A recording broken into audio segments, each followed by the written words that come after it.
नमस्कार। हम सब जानते हैं कि अभी वर्तमान में एक बहुत बड़े व्यापक स्तर के ऊपर तथाकथित थे किसानों का पक्ष लेकर के एक किसानों का मोर्चा बना हुआ है इस देश में, और वो आंदोलनरत भी है। और आंदोलन इस बात को लेकर के है कि भी तीनों जो कानून हैं उनकी परिभाषा में वो काले कानून हैं, और देश के जो वास्तव में किसान समझने वाले लोग हैं उनके हिसाब से वो एक उत्तरोत्तर उन्नति करने वाले, यानी इस देश को भविष्य देने वाले कानून हैं। अब एक प्रकार का विस्मय सा पैदा हो गया है समाज के अंदर, और सामान्य समाज है तो स्वाभाविक है कि किसान का नाम आते ही उनके मस्तिष्क में एक धारणा बनती है कि किसान है तो अच्छा ही होगा। और निश्चित रूप से किसानों का आंदोलन है तो कोई बोलने का भी प्रयत्न नहीं करता, क्योंकि एक आवरण है ना, और एक आवरण इसको चढ़ा दिया गया। किसान का नाम, अन्नदाता का नाम दे करके इस आंदोलन को इस प्रकार से बनाया गया है कि कोई बोले तो भी कहते हैं कि देखो ये किसानों के विरोध में बोल रहा है, देखो ऐसा कर दिया है, देखो किसानों का ये हो गया है। ऐसा करके एक पूरे नैरेटिव जो है वो स्थापित किया गया है। हम सबको ध्यान में आता है कि विगत दिनों से एक मिशन चलता है जिसको हम बोलते हैं अम्बेडकरवाद, भीम मिशन। अब इसमें क्या होता है कि बाबा साहब का नाम दे करके और उस मिशन के ऊपर आवरण चढ़ा दिया जाता है। अगर कोई बोले तो देखो ये बाबा साहब के बारे में बोल रहा है, इसको बाबा साहब की जानकारी नहीं है, अमुक काम जो है वो बाबा साहब नहीं करना चाह रहे थे, ये करना चाह रहा है। ऐसा करके उसको ऐसा करते हैं बेचारे को कि अगर मान लो वो सही बात का परिप्रेक्ष्य भी अगर समाज में रखना चाहता है तो रख नहीं पाता है। ऐसी स्थितियां वर्तमान में इस किसान संगठन को लेकर के भी है। ठीक है, किसानों के हित को लेकर के स्वाभाविक है कि चिंतन होना ही चाहिए, क्योंकि पहले मुगलों के काल में शोषण रहा, फिर अंग्रेज आए तो शोषित रहा, फिर ले दे करके हमको आज़ादी मिली तो हमने देखा कि भाई इस देश का जो धरती पुत्र है उसको न्याय मिलना चाहिए। उसके साथ में धरती पुत्र को न्याय मिलेगा तो बाकी समाज उसके ऊपर आधारित होता है, तो बाकी सबके भी काम धंधे ठीक से चलेंगे। किंतु वास्तविकता ये नहीं है। इन 70 सालों में पर्याप्त शोषण हुआ, और जिन सरकारों के माध्यम से या जिन लोगों के समय में शोषण हुआ वही लोग आज इसके हिमायती बने घूम रहे हैं। और हिमायती बनने का कारण भी है कि उनकी जड़ें खत्म होने की कगार पर हैं। अब जो पार्टियां जिस प्रकार से बनी हुई है वो कुछ वंशानुगत है, कुछ ले दे करके है, बेचारों की दाल निकल पा रही है, तो वो लेकर के इसको लेकर के आंदोलन के पक्ष में खड़े हो गए। कुछ है कि वामपंथी पक्षकार हैं जिनका दुनिया में तो नामो निशान मिट गया है, जैसे तैसे करके थोड़ी बहुत लाल फीताशाही नक्सलियों के रूप में की, कहीं और की, कोई छोटा मोटा बंगाल बुंगुल में शासन था वो भी बेचारा खत्म हो गया। तो अब बचा कुछ है नहीं इनके पास में, तो बचा नहीं है तो कुछ तो करेंगे, तो इसलिए कुछ नहीं मिल रहा तो ठीक है इसके साथ में हो जाते हैं, एक प्रोपगंडा रचते हैं।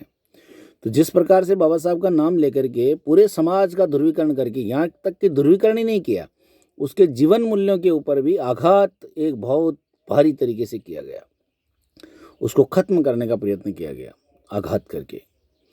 यानी देवी देवताओं को गालियां निकलवाना, अस्तित्व को चुनौती देना, हम बाहर से आए, ये मूल निवासी, ये अम्बेडकरवादी, ये फलाना, ये वो, ऐसा करके एक पूरा षड्यंत्र इस देश के अंदर लगातार चला और चल रहा है।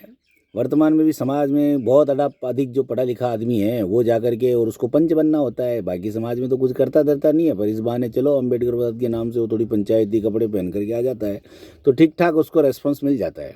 ये आजकल सामान्य चलन में हो गया। ऐसा ही आजकल किसानों को लेकर के है। अब जो बेचारे अधकचरे जो लोग थे, वर्षों से बैठे हुए थे, अभी उनको कुछ मिलता नहीं है, उसमें है कुछ लोग और भी होंगे, तो तथाकथित किसानों के नाम से ये सारा चल रहा है। हम सब जानते हैं कि सरकार ने एक प्रकार का पक्ष रखा है कि आप इसके संबंध में कोई अच्छा सुझाव दीजिए, हम मानने के लिए तैयार, तो ठीक है ना, परंतु वो देंगे नहीं।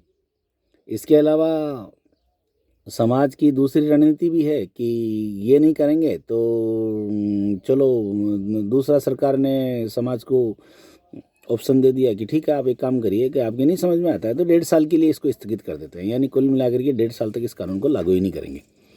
सरकार जब इस मसले के ऊपर एकदम तैयार है कि 1.5 साल तक इस मसले को लागू ही नहीं करना है, तो उसके बाद में फिर विवाद काहे का?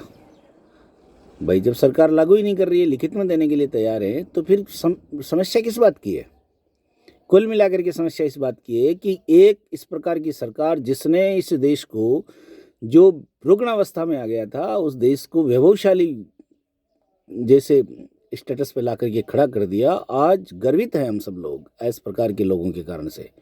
और जो सामान्य समाज है वो सामान्य तबका है, जिस प्रकार की कोरोना की दुनिया में महामारी है उसमें से आराम से भारत निकल करके सफलतापूर्वक निकला है, कोई समस्या नहीं है। ये पेट का जो दर्द है वो इनसे जाता नहीं है और उसको लेकर के खेल चल रहा है। अब उसमें कई प्रकार की विचारधाराएं हैं जो बेचारी चाहती है कि चलो इस बहाने हमारी भी दाल गलेगी। अब ईसाइयत है, अब दुनिया में तो ठीकरा फूट चुका है, थोड़ा बहुत भारत में है, तो बेचारे आदिवासी वनवासियों के बीच में उनको धर्मांतरण कराना, नौटंकी करना, चर्च खोलना, ये करना वो करना, ये चल रहा था। अब वो भी इस बहाने चलो इसके साथ लगते हैं तो फंडिंग शुरू हो गई। दूसरा वामपंथी है ही, तीसरा जो लश्करी है, जिस प्रकार का धर्मांतरण है उसके कारण से 1947 के समय में पाकिस्तान तो लिया ही था, उन्होंने नारा भी दिया था कि इसके लिए है पाकिस्तान, लड़के लेंगे हिंदुस्तान। तो वो लोग भी अब इसमें मुहिम के अंदर जुड़े हुए हैं, तथाकथित किसान बने हुए हैं। कौन से किसान है ये तो पता नहीं, पर बने हुए तो हैं। वो भी किसान बन करके इसमें डूब चुके हैं और अच्छे और बुरे की परिभाषाएं तय कर रहे हैं, कौन ठीक है कौन नहीं है ना। सचिन तेंदुलकर जैसे व्यक्तित्व है और बहुत अच्छी गायककार जिसको लता मंगेशकर नाम दिया, विश्व का प्रसिद्ध गाना भी उन्होंने इस देश के लिए गाया और कितने ही प्रकार के देश में समर्पण भाव से उन्होंने काम किया है। एक अच्छा क्रिकेटर विराट कोहली जैसे लोग भी इसके समर्थन में खुलकर के आए। उन्होंने कहा कि ठीक है भाई, ये 1.5 साल के लिए सरकार स्थगित करने के लिए तैयार है, ये हमारे देश का मसला है, इसके अंदर ये विदेशी गंदगी जो आकर के बयानबाजी कर रही है इससे माहौल भी खराब होता है, ठीक नहीं है, ये किसानों के भी लिए उचित नहीं है। और किसानों को नाम देकर के आप किसानों का इस प्रकार का ये अपवाद खड़ा करना ये ठीक नहीं है। और ये तो करते हैं अपवाद।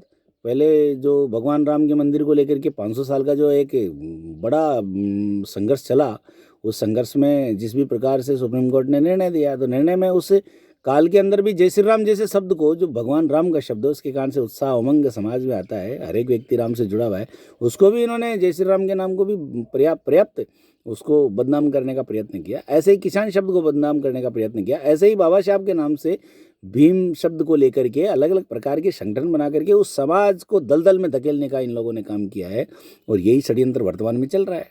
कुल मिलाकर के इस देश को किस प्रकार से झुकाया जाए, कैसे ठिकाने लगाया जाए, इस प्रकार का षड्यंत्र साफ साफ दिखाई दे रहा है। किंतु उसके बावजूद भी समाज के भी समझ में आता है। समाज से जब बात होती है तो कहते हैं हाँ बिल्कुल है तो सही, परंतु फिर भी आंख बंद करके नहीं, अमुक राम जी ने कहा है इसलिए हमको साथ होना है। अरे साथ होना है तो स्वविवेक दिया है भगवान ने, उसके बारे में विचार कीजिए और चिंतन करिए कि हमको वास्तव में क्या करना चाहिए, कौन सा पक्ष चाहिए हमको, हम किस ओर चलना चाहिए। बात राजनीतिक पार्टियों की नहीं है, वो राजनीतिक पार्टियां भी अच्छा करें, देश के वैभव को लेकर के करें। जितने भी देश है दुनिया में, जब देश का मसला आता है तो सब एक हो जाते हैं, और यहाँ उल्टा हो रहा है। देश का एक अपघाती सिस्टम जो बना हुआ है उसके अंतर्गत बहुत बड़ा विरोधाभास इस देश में पनपा है। इसलिए हमको विचार करना पड़ेगा और विचार करके निश्चित रूप से ऐसे समय में दिशा तय करनी पड़ेगी कि हमको वास्तव में क्या करना चाहिए, और मुझे लगता है निश्चित रूप से हम सब ये कर पाएंगे।